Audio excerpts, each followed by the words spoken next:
Hello everyone, competitive math চ্যালেঞ্জের এই বইটির আজকে আমরা চতুর্থ ক্লাস করব। অলরেডি আগে যে ৩টে ক্লাস হয়েছে সেখানে আমরা বেশ কিছু অঙ্ক করেছিলাম। বাকি যে অঙ্ক সেখান থেকে আমরা আবার স্টার্ট করি। কোয়েশ্চেন নাম্বার ২৭ অব্দি হয়ে গেছিল। এবার আমরা কোয়েশ্চেন নাম্বার 28 থেকে স্টার্ট করব। 28 নাম্বার কোয়েশ্চেন একটু বড় করে নিই, দেখে নাও। একটি ঘড়ির কাঁটার কোয়েশ্চেন নাম্বার 28 এ কি বলা হলো, একটি ঘড়ির কাঁটার ঘন্টার কাঁটা এবং মিনিটের কাঁটার গতিবেগের অনুপাত বার করো। গতিবেগের অনুপাত।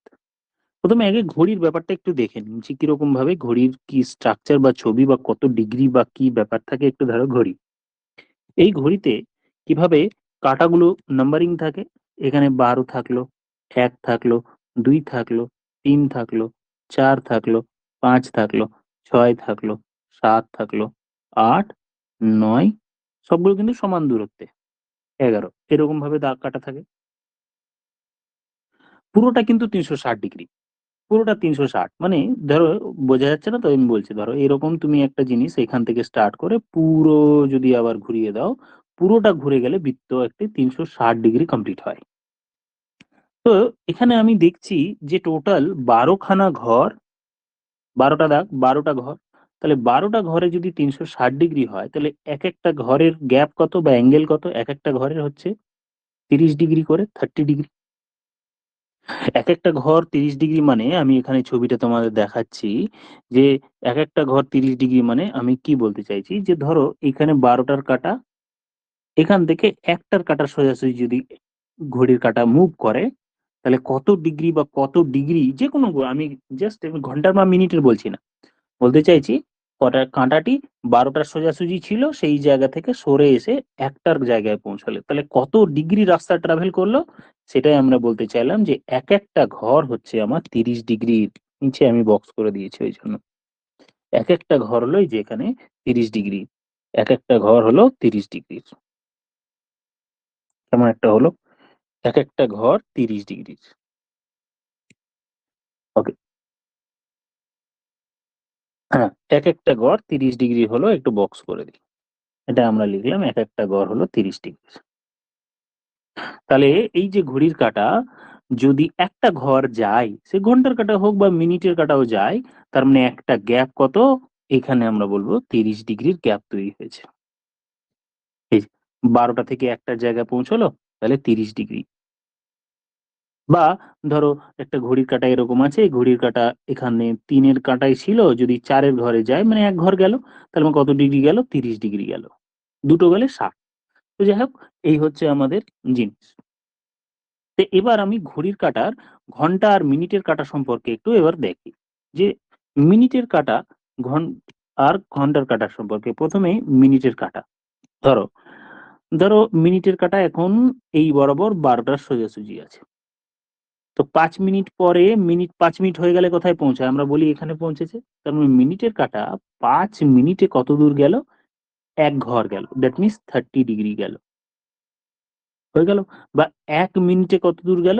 যেভাবেই করো কোনো অসুবিধা নেই, 1 মিনিটে গেল, তাহলে হলো 6 ডিগ্রি। সেম ভাবে এটা 5 মিনিটে গেল, কিন্তু 5 মিনিটে 30 ডিগ্রি, এটা কি মিনিটের কাঁটা, মিনিট হ্যান্ড, মিনিটের কাঁটা। এবার ঘন্টার কাঁটা, এবার ঘন্টার কাঁটা সম্পর্কে বলি। ঘন্টার কাঁটা কোথায় যাবে? 1 ঘন্টায় 30 ডিগ্রি যায়। ধরো এইরকম একটা সার্কেল আছে, এরকম একটা ঘড়ি, তাহলে ঘন্টার কাঁটা আমরা জানি 12টা থেকে 1 ঘন্টায় কিন্তু একটা জায়গায় পৌঁছাবে, এইরকম সোজাসুজি। তার মানে ঘন্টার কাঁটা 1 আওয়ারে, দ্যাট মিনস 60 মিনিটে 1 ঘন্টায় যাবে তার 30 ডিগ্রি, এক ঘর যাচ্ছে মানে 30 ডিগ্রি যাচ্ছে, তার মানে 1 মিনিটে যাচ্ছে সে হাফ ডিগ্রি। দুটোই বার করে নিলাম। কোনটা? মিনিটের কাঁটা কত দূর যাচ্ছে, এই যে বক্স করে দিলাম, 1 মিনিটে 6 ডিগ্রি। আর ঘন্টার কাঁটা যেটা নিচে লিখে রেখেছি, 1 মিনিটে যাচ্ছে হাফ ডিগ্রি। তাহলে কে কত দূর যায় এক এক মিনিটে, সেটা বার করলেই আমি তার স্পিড বা তাদের গতিবেগের রেশিও পাবো। এখানে আমি লিখলাম মিনিটের কাঁটা আর এদিকে লিখলাম ঘড়ির ঘন্টার কাঁটা, আওয়ার হ্যান্ড, ঘন্টার। মিনিটের কাঁটা 1 ঘন্টায় যায় 6 ডিগ্রি, আর ঘন্টার কাঁটা 1 ঘন্টায় যায় half degree, half degree, half degree. ব্যাস, 2 দিয়ে দুটোকে গুণ করলে এই ভগ্নাংশটা উঠে যাবে, 2 দিয়ে গুণ করলে এটা হলো 12 আর এটা হলো 1 ডিগ্রি।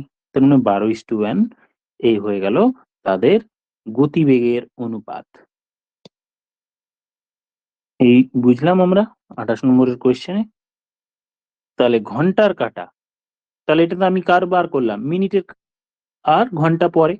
মিনিটেরটা আগে লিখেছি, ঘন্টারটা পরে লিখেছি। যদি উল্টো করে লিখতাম যে ঘন্টারটা আগে আর মিনিটেরটা পরে, তাহলে 1 আগে হতো 12 পরে হতো, 1:12। তো আনসার আমার হয়ে যাবে 1:12। ঘন্টার কাঁটা মিনিটের কাঁটার অনুপাত হচ্ছে 1:12। নেক্সট কোয়েশ্চেন চলে যায়। নেক্সট কোয়েশ্চেন একবার দেখে নাও, দিয়ে তারপরে আলোচনা করি। a by b is equal to 3/4, এটা হচ্ছে কোয়েশ্চেন নাম্বার 29। আবার লেখা আছে x by y equals to 4/5। যেটা জানতে চেয়েছে 4ax minus by divided by 5by minus 7ax।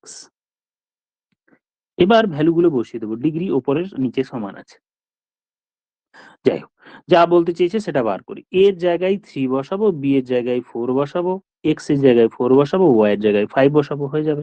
তাহলে 4 ইন্টু এ, এ মানে 3, ইন্টু এক্স, এক্স মানে হচ্ছে 4, মাইনাস বি ইন্টু ওয়াই মানে 4 ইন্টু 5, ডিভাইডেড বাই 5by। তাহলে 5 ইন্টু বি, বি এর ভ্যালু লিখলাম 4, ওয়াই এর value 5, minus 7 a into X, এর ভ্যালু 3 ইন্টু এক্স এর ভ্যালু 4।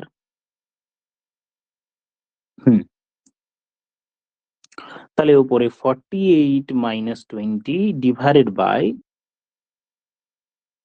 100 মাইনাস 84, 100 মাইনাস 84, এখান থেকে সিম্পলিফাই করলে বাকিটা আমাদের আনসার চলে আসবে। করে নাও তোমরা এবার। তাহলে উপরে হলো 28, নিচে হলো 16, 4 দিয়ে কাটাকুটি করলে 4 7 28, 4 4 16, 7:4। দ্যাট মিনস আনসার হয়ে গেল 29 এর আনসার হয়ে গেল option B.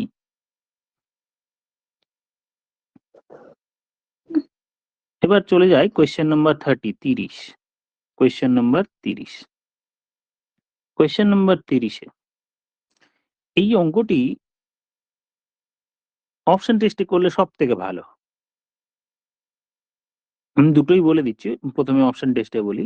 P plus Q divided বা is to P plus Q is to root under P Q, এর অপশন 2:1 হবে। কোয়েশ্চেনে বলেছে পি আর কিউ এর অনুপাত কত। তো প্রথম অপশন কি আছে, এ অপশনে 1:3। তার মানে পি এর ভ্যালু যদি আমি 1 বসাই, তাহলে দেখি তো বাম পক্ষ আর ডান পক্ষ সমান হয় কিনা। তাহলে বাম পক্ষে আমি আগে বসাই, এটা আমি তো লিখছি, তোমরা মেন্টাল ক্যালকুলেশন করো। এখানে 1, পি এর জায়গায় 1 বসাবো, কিউ এর জায়গায় 3 বসাবো। তাহলে 1 প্লাস 3 রুট আন্ডার 1 ইন্টু 3। তো স্যার এটা রুট থেকে তো বের হবে না, রুট 3 তো বেরোবে না, তাহলে এটা আমার হলো না। বি অপশন আমি চেক করব, 1:2। বি অপশনেও যে স্যার আমি যদি রুট আন্ডার পি কিউ করি 1:2, এটাও তো বেরোবে না, তার মানে এটাও অপশন হবে না। তাহলে সি অপশন 1:1। দেখে নিই, এই 1:1টা বসিয়ে দেখে নেওয়া যাক। তাহলে পি প্লাস কিউ, তাহলে 1+1 অনুপাত 1:1, তাহলে দেখো 2:1 হয়ে গেল। তাহলে আমার কি হলো, রুট থেকেও বেরিয়ে এলো, দিয়ে 2:1 এলো। আর এবার আমি অ্যারো দিয়ে দেখিয়ে দিচ্ছি যে এটা অলরেডি ডান পক্ষ, এটা হচ্ছে ডান পক্ষ, তার মানে মিলে গেল। এই হলো অপশন টেস্টে অপশন সি আমার উত্তর হয়ে যাবে। দ্যাট মিনস এই অঙ্কের 30 নম্বর কোয়েশ্চেনের অপশন সি হলো উত্তর।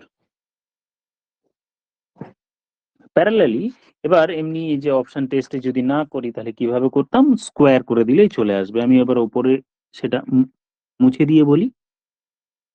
30 নম্বরের কোয়েশ্চেন, অপশন ছাড়া আমি যদি করতাম তাহলে কিভাবে করব। তাহলে এটা হচ্ছে P plus Q divided by root under P Q, বা root under P Q, root under P Q is equal to 2:1। বর্গ যদি করে দিই তাহলে পি প্লাস কিউ এর হোল স্কোয়ার ইজ, নিচে হলো পি কিউ, ডান দিকেও বর্গ করলে 2 এর স্কোয়ার হলো 4, আর 1 এর স্কোয়ার 1, নিচে 1 লেখা না লেখা সেম। হ্যাঁ, এক সাইডে যদি এটাকে এদিকে গুণ করে দিই যদি, তাহলে এটা হয়ে যাবে পি প্লাস কিউ এর whole square equals to 4 P Q. এবার এইখানে করি, অ্যারো দিয়ে ওপরে লিখি, এর পরের লাইন এইখানটায় লিখলাম ওপরে। তাহলে পি প্লাস কিউ এর whole square minus 4 P Q equals to 0। এটার একটা অ্যালজেব্রাতে ফর্মুলা আছে, এটা অ্যালজেব্রার একটি ফর্মুলা, বা এটাকে এমনি ভাঙতেও পারবো, ডাইরেক্ট বলতে পারি স্যার এটা পি মাইনাস কিউ এর, এটা অ্যালজেব্রার একটি ফর্মুলা, এটা হলো 0, ডান দিকে যা আছে তাই। তাহলে এটা হলো পি প্লাস কিউ, না sorry, P minus Q equals to 0। তাহলে P equals to Q, P আর কিউ সমান, দুটোরই ভ্যালু সমান, তার মানে পি এর ভ্যালু যা হবে, তাহলে P is to Q equals to 1:1। তাহলে পি এন্ড কিউ দুটোর ভ্যালু সমান। এই হয়ে গেল আমার অপশন টেস্ট ছাড়া অঙ্কটি। একবার দেখে নাও, বা তোমরা পজ করে একটু দেখে নাও, পরবর্তী অঙ্ক আমি বলি। পরবর্তী অঙ্কে কি আছে, যে এক্স প্লাস ওয়াই এর ভ্যালু এত হলে এইটার ভ্যালু বার করো। হয়ে গেছে, তাহলে তোমরা পজ করে দেখে নিতে পারো, আমি মুছে দিলাম। তো 31 নাম্বার কোয়েশ্চেনটি একটু দেখে নাও। 31, 31 এ 31 দেয়া আছে x plus 1/x equals to 1। ভগ্নাংশে যদি যোগ করি নিচে লসাগু এক্স হয়, তাহলে x square plus 1 equals to 1। তাহলে x square plus 1 is equal to, ডান দিকে এক্সটা নিয়ে চলে গেলাম, তাহলে এটাই আমার হয়ে গেল, ডান দিকে এখানে নিয়ে চলে গেলাম, এক্স হয়ে গেল। তাহলে এটা আমরা লিখে রেখে দিলাম যে স্যার এক্স স্কোয়ার প্লাস 1 এর ভ্যালু এক্স হবে। এবার জানতে কি চেয়েছে সেটা লিখি, x square plus 3x plus 1 অনুপাত x square plus 7x plus 1। তাহলে কাজ করে নেওয়া যেতে পারে যে এইটাকে স্যার আমরা এখান থেকে এটা ভ্যালু সাবস্টিটিউট করে দিই। কিভাবে, এক্স স্কোয়ার মানেই তো এক্স মাইনাস 1, আমি 1টাকে ডান দিকে নিয়ে গেলাম, একটাকে একটাকে ডান দিকে নিয়ে গেলাম, একটাকে ডান দিকে নিয়ে গেলাম, মাইনাস হয়ে যাবে।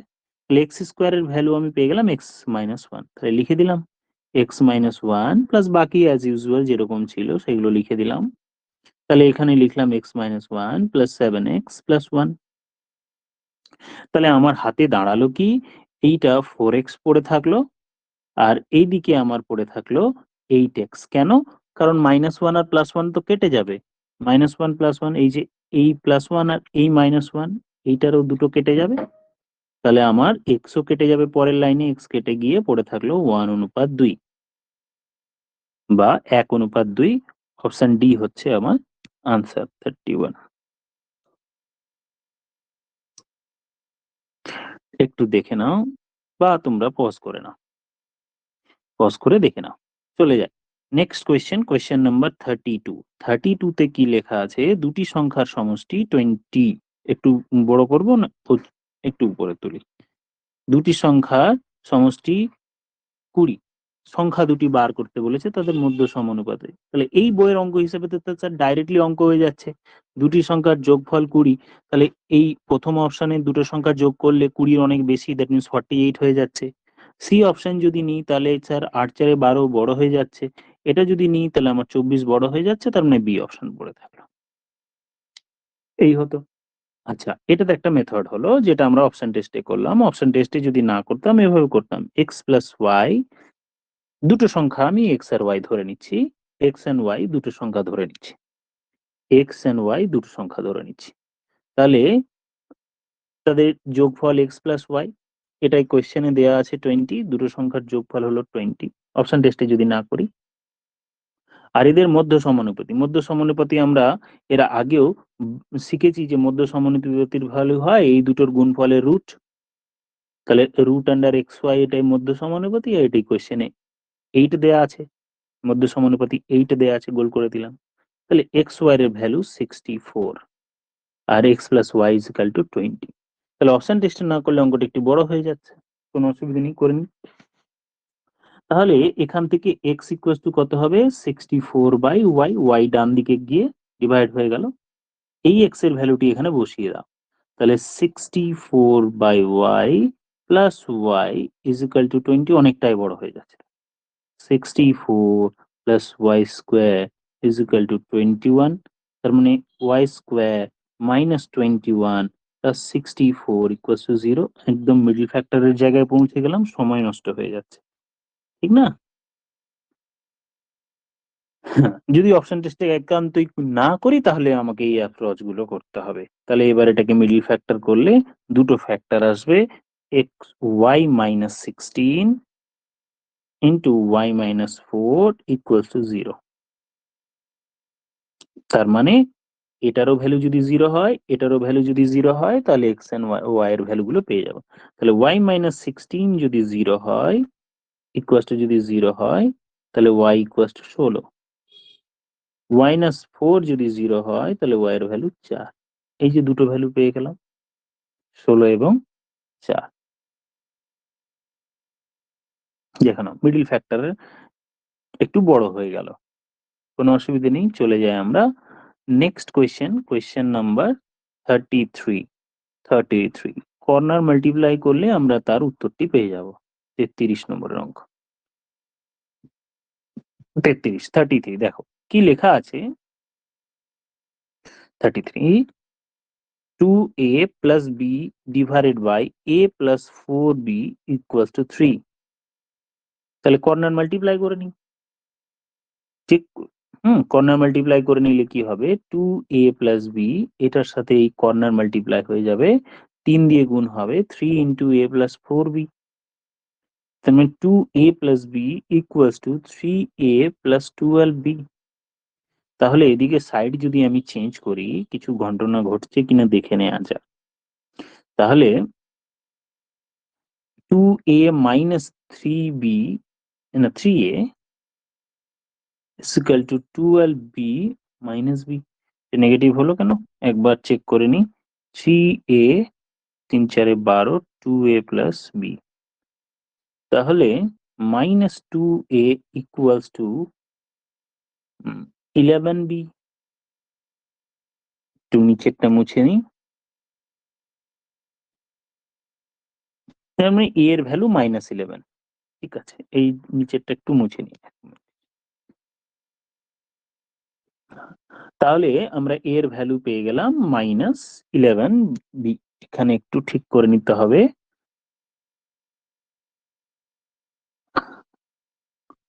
এটা এটা মাইনাস a ইকুয়ালস টু পেয়ে গেলাম -11b, a equals to -11b। এবার তুমি এর ভ্যালু -11 বসিয়ে দাও। কোথায় বসাবো যেটা জানতে চেয়েছে, এই যে এইখানটা কোয়েশ্চেনই, প্রশ্নতেই করে দিচ্ছি। দেখো প্রশ্নতে লেখা আছে a প্লাস বি, তাহলে এর ভ্যালু আমি কত বসাবো, এর জায়গায় আমি বসালাম -11b, বি যা ছিল তাই রাখলাম, নিচে -11b প্লাস 2b। তাহলে ওপরে থাকলো -10 আর নিচে থাকলো -9, তার মানে 10/9। মাইনাস মাইনাস গুলো কেটে গেল, -10a -10b -10b -9b, minus গুলো কেটে দিলে পড়ে থাকলো 10/9, 10/9। এখানে কোয়েশ্চেনই লিখে দিলাম, আলাদা করে এটা লিখলাম না। হ্যাঁ, এটা 9b। চলো দেখে নাও এবার পরবর্তী প্রশ্ন, বা তোমরা পজ করে দেখে নিতে পারবে, যেহেতু ইউটিউব চলছে, চিন্তার কোনো কারণ নেই। আচ্ছা, কোয়েশ্চেন নাম্বার 34, পরবর্তী প্রশ্ন। x is to 1, x is to y equals to x by y is equal to 3/1। তার মানে x এর জায়গায় 3 লিখতে পারি, y এর জায়গায় আমি 1 লিখতে পারি। কোয়েশ্চেনে জানতে কি চেয়েছে, কোয়েশ্চেনে যেটা জানতে চেয়েছে সেটা আমি যদি লিখি, জানতে চেয়েছে x cube minus y cube divided by x cube plus y cube. ভ্যালুগুলো বসিয়ে দাও এবার। x এর ভ্যালু 3 ছিল, তাহলে 3 কিউব মাইনাস 1 ছিল 1 এর কিউব, 3 কিউব প্লাস 1 এর কিউব। তার মানে 27 মাইনাস 1 27 প্লাস 1, তার মানে 26 বা 26/28। তাহলে আমি পেয়ে গেলাম 13/14। সো অপশন এ হয়ে গেল উত্তর।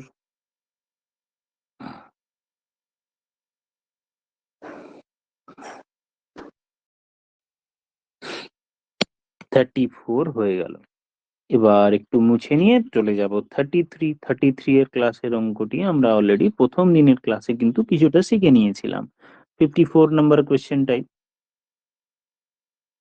মুছে দিচ্ছি, কোনো অসুবিধা নেই। তোমরা পজ করে দেখে নেবে। 35 নম্বর, পি ইজ টু কিউ, তারও ভ্যালু কত? 2:3। এটা করিয়েছি। আর অনুপাত এস, এটাও হলো 2:3। আর আরেকটি কি আর এস টি অনুপাত টি ইজ টু ইউ, এটারও ভ্যালু 2:3 হয়ে গেল। তার মানে অ্যাকচুয়ালি পি এর ভ্যালু 2 লিখতে পারি, কিউ এর ভ্যালু 3 লিখতে পারি। আরো দিয়ে দিচ্ছি, প্রথম পদটার সঙ্গে এটার সঙ্গে পি এর ভ্যালু 2 লিখতে পারি, কিউ এর ভ্যালু 3। সেম ভাবে আর এর ভ্যালু 2 লিখতে পারি, এস এর ভ্যালু 3, কি এর ভ্যালু 2 লিখতে পারি, ইউ এর ভ্যালু 3। বসিয়ে দাও এবার ভ্যালু। এমপি প্লাস, এটার একটা ব্যাপার আছে আমি একটু বলবো।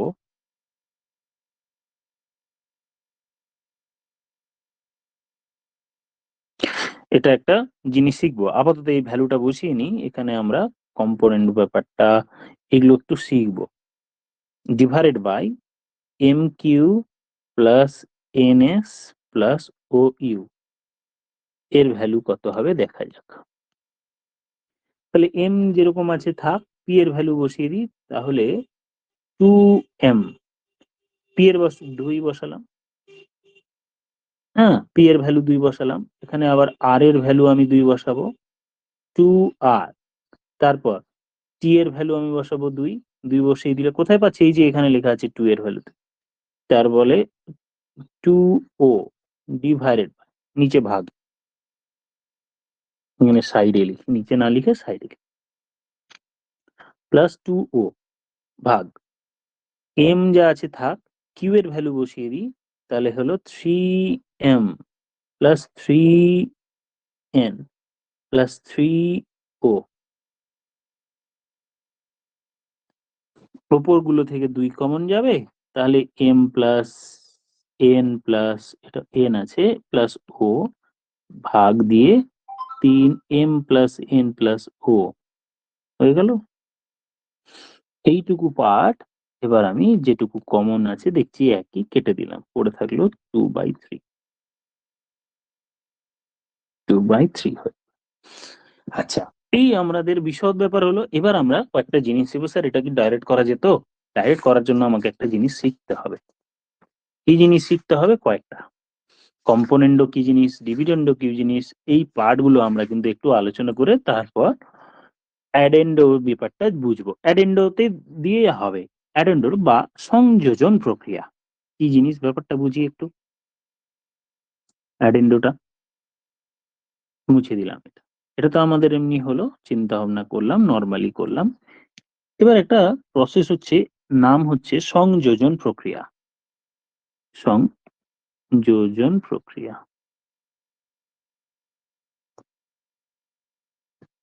বা এটাকে বলবো অ্যাডেন্ডো। কি জিনিস? ধরো কোনো অনুপাত এরকম আছে, এ বাই বি এরও ভ্যালু যা, সি বাই ডি এরও ভ্যালু আছে, বা ই বাই এফ আছে। এরকম যদি থাকে, তাহলে এখান থেকে আমরা অনেক কিছু করতে পারি। কিরকম?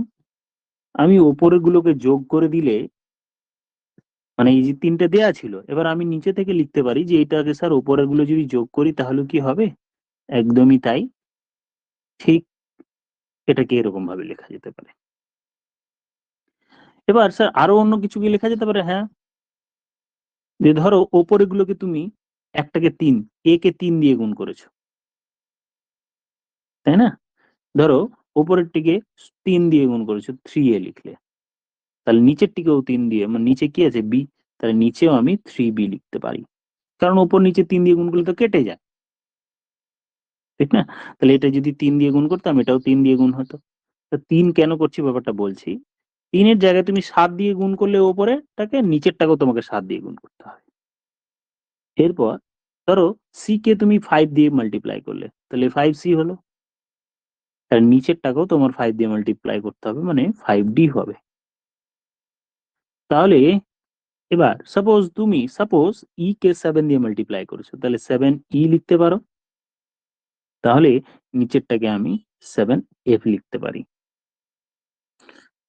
ঠিক, তাহলে দেয়া ছিল কোশ্চেনে আমার এইটুকুটা, যদি এরকম দেয়া থাকে তাহলে আমি নিজে থেকে বাকিগুলো লিখতে পারি, আমি বক্স করে দিলাম, এটা কোশ্চেনে দেয়া আছে। আমি চাইলে এদের সমান সমান মানে ইকুয়াল দিয়ে এইটাও লিখতে পারি, আবার ইকুয়াল দিয়ে আবার এইটাও লিখতে পারি, তোমার যা ইচ্ছে।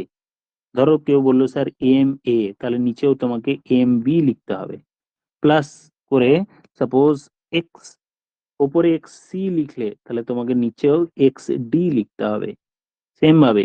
তারপর এল ই লিখলে সাপোজ এল ই, তাহলে নিচেরটা তাও এল ই এল এফ লিখতে হবে, নিচেরটাতেও এল মাল্টিপ্লাই করলে।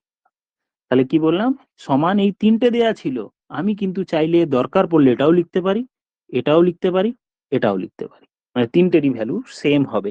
এই জিনিসটাই হলো অ্যাডেন্ডো।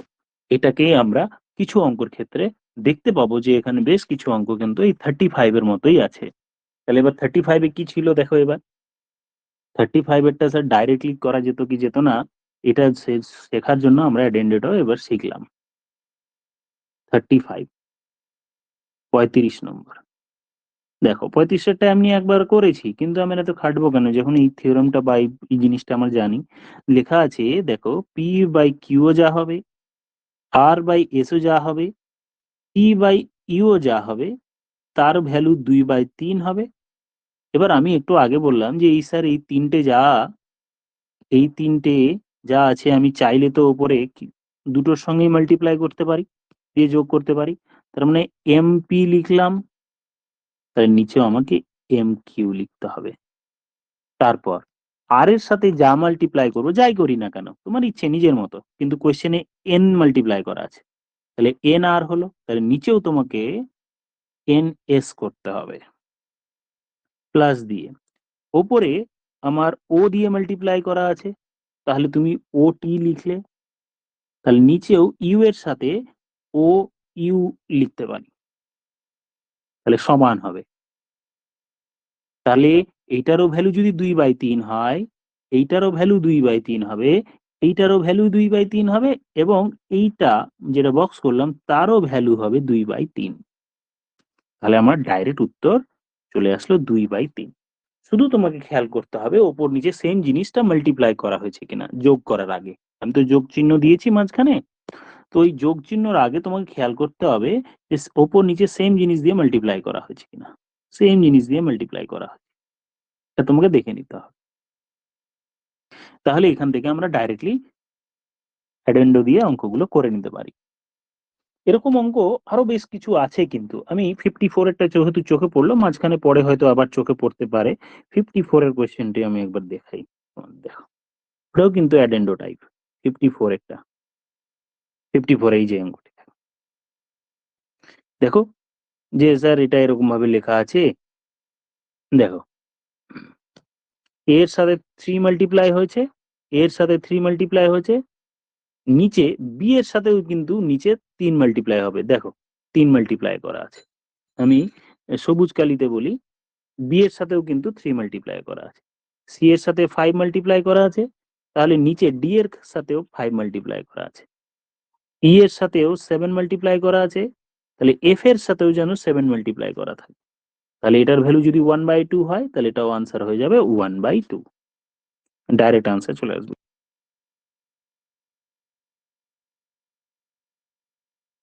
হয়ে গেল আনসার।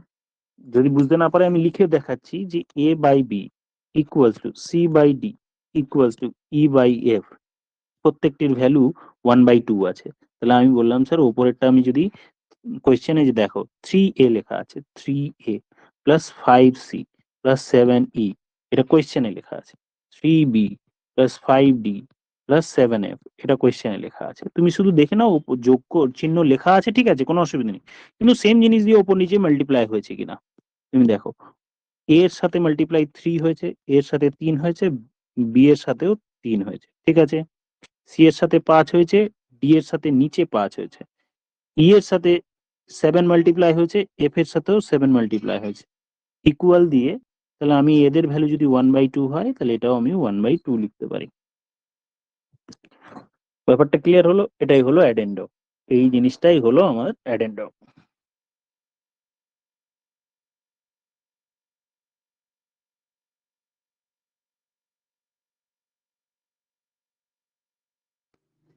ব্যাস অ্যাডেন্ডোর এই ব্যাপারটা বুঝে নিলাম। দেখে নাও আর কোনো ব্যাপার থাকলো কিনা, বাস আজকে এইটুকুই থাক, বাকিটা আবার নেক্সট ক্লাসে করাবো।